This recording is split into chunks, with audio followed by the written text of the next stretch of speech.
This is MVC architecture diagram. Here I am going to explain MVC architecture. This is the architecture and it is one of the most important design pattern in Java. It is followed as one of the industry standard by most of the popular organizations. So here MVC. M stands for model, V stands for view and C stands for controller. So let us see the roles of this. First, from the browser, we are going to get the request. The request is going to be accepted by JSP program. So whatever the form the user is viewing, it may be some reservation form or some other thing, whatever it is. Okay, the presentation logic is developed by using JSP.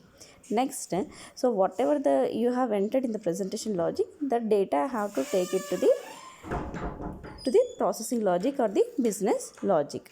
So here that directly the data will not be sent from presentation logic to the business logic. Between presentation logic and the business logic, we will have controller. Okay, controller is nothing but our servlet program.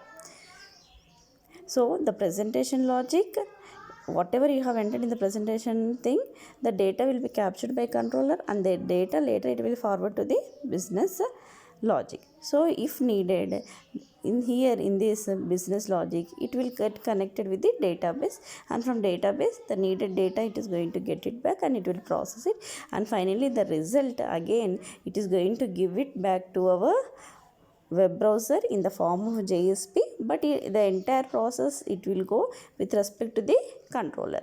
So whether it is input or output, between this JSP page and the model Java bean, everything will go with respect to the controller.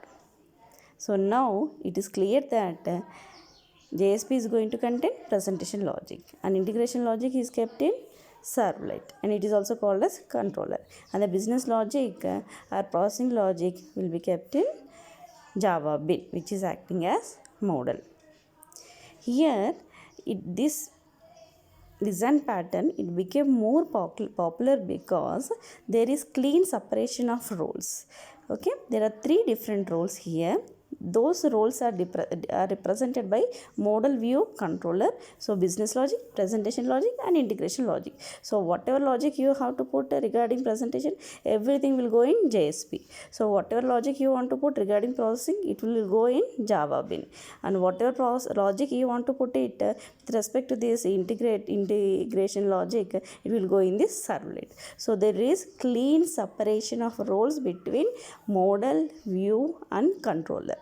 Okay, suppose today I have developed something, I have kept some presentation logic. Tomorrow for the same business logic and for the same controller, just I want to change only the view part, only the presentation logic part I want to change it. So there is no doubt without touching this integration logic and business logic, just we can change only this presentation logic, because I want to provide a different view, okay, different look and feel to the user.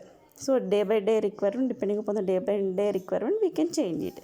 Same way, okay, today only the look and feel I want to change it, so presentation logic I have changed, but the other two I have kept as it is. Okay, tomorrow your requirement may change. Okay, so for example, business logic you want to change it, but you want to work with the same presentation logic and integration logic. So now without touching those two, just you can change only this business logic. So like that, clean separation of roles is there in this MVC architecture. Okay, so whichever you want to change it, only that thing you can change it without touching the other two. So because of this advantage, MVC architecture became as a design pattern for most of the organizations, and it became very, very popular. So even in our structs, okay, or EJB, we follow this MVC architecture. Thank you.